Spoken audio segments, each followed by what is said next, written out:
Now, it's become one of the biggest debates in Hollywood. What does AI mean for the TV and film industry? Tonight, we're taking you inside a Silver Lake production company that says adapting to AI is actually the key to turning around the industry. NBC4's Keenan Willard joins us live in the newsroom with more on that.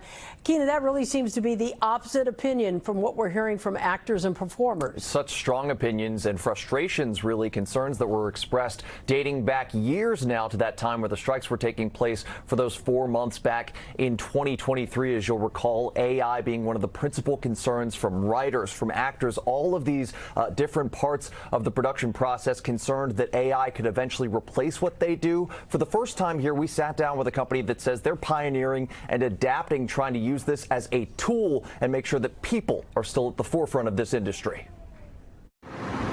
Based in Silver Lake, Asteria is a production company working out of historic Mack Sennett Studios, a soundstage where silver screen legends like Charlie Chaplin started making movies back in 1916. So this is a building that's been through a lot of changes in Hollywood and seen certainly a lot of technology change the industry as we know it. Bryn Mooser says it's a fitting place for his studio, where they're embracing what could be the biggest tech shakeup Hollywood's ever seen. We are right now at probably the most significant technological change in the way that we make movies. Asteria says they're an artist-led generative AI film and animation studio powered by the first clean and ethical AI model. It's a unique mission statement in an industry grappling with what artificial intelligence means for Hollywood. AI has become one of the biggest topics in Hollywood, particularly because the creatives have this fear, and it may be not totally unfounded at all, that AI could replace their likeness, their voice, could take jobs from writers,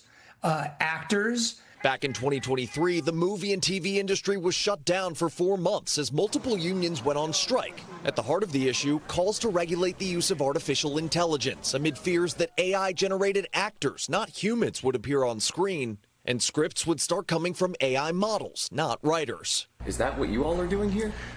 We don't do, I think, the things like AI actors and those things. In fact, I think a lot of that is largely overblown. Asteria says they're using generative AI differently. They say it's a tool that can help their creative team with video effects and animation. You use the model to basically do things like in animation, in-betweening, filling out crowds, extending shots, cleaning up shots, removing things out of it. Mooser says this is a moment where the industry in LA needs to be willing to adapt. Federal data shows more than 40,000 production jobs have left Los Angeles since 2022. Experts saying that's because it's significantly cheaper to shoot and edit in other states or overseas. I think that anybody who says, well, AI doesn't belong in Hollywood, I would ask them to say, well, you know, is Hollywood working right now? Like, is it working for those people? Like, is it, if the industry was in a perfect spot, I would say, sure, let's leave it alone.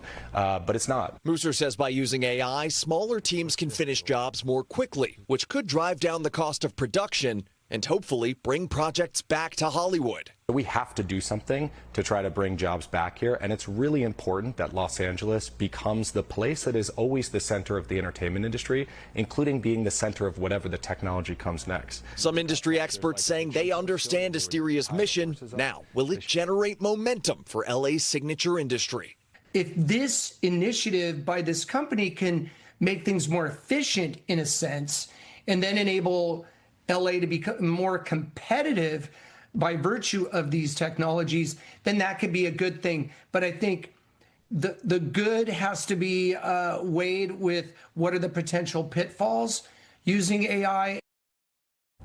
And Colleen, you brought it up off the top. There are so many concerns in the industry in different areas with actors, performers and writers about what exactly is going to be the role of AI and how's it going to affect them going forward. Will they be replaced? Well, a lot of the work in terms of regulating the use of AI is being done by the most recent union contracts. We can take a look at SAG-AFTRA's most recent one, which says that producers can only use AI performers if those performers bring significantly more value than real in-person actors or even digital versions of real human actors. And then over to the Writers Guild contract that was most recent, a company cannot force writers to use AI in any of their scripting. So these protections are being put in place even as this technology continues developing in front of our eyes here, minute by minute, day by day. Colleen.